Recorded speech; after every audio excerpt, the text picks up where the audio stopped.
साधु की सीख। किसी गांव में एक साधु रहता था।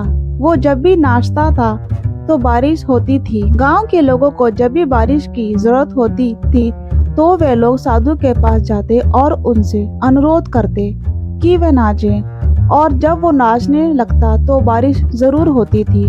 कुछ दिनों बाद दो लड़के शहर से गांव में घूमने आए। जब उन्हें ये बात मालूम हुई कि किसी साधु के नाचने से बारिश होती है तो उन्हें यकीन नहीं हुआ। शहरी पढ़ाई लिखाई के घमंड में उन्होंने गांव वालों को चुनौती दे दी कि हम भी नाचेंगे तो बारिश होगी, और अगर हमारे नाचने से नहीं हुई तो उस साधु के नाचने से भी नहीं होगी। फिर क्या था, अगले दिन सुबह सुबह ही गांव वाले उन लड़कों को लेकर साधु की कुटिया पर पहुंचे। साधु को सारी बात बताई गई। फिर लड़कों ने नाचना शुरू किया। आधा घंटा बीत गया। पहला लड़का थक कर बैठ गया पर बादल नहीं दिखे। कुछ देर में दूसरे ने भी यही किया और 1 घंटे में दोनों लड़के थक कर बैठ गए पर बारिश नहीं हुई। अब साधु की बारी थी। उसने नाचना शुरू किया। 1 घंटा बीता, बारिश नहीं हुई।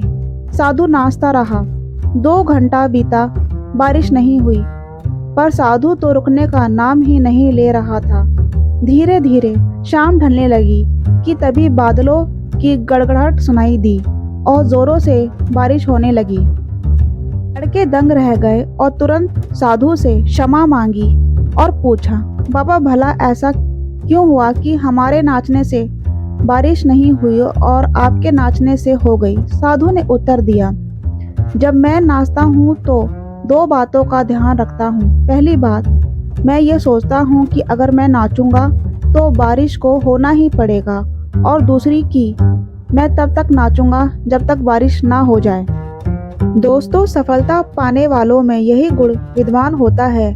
वो जिस चीज़ को करते हैं उसमें उन्हें सफल होने का पूरा यकीन होता है, और वह तब तक उस चीज़ को करते हैं जब तक उसमें सफल ना हो जाएं। इसलिए यदि हमें सफलता हासिल करनी है तो उस साधु की तरह ही अपने लक्ष्य को प्राप्त करना होगा।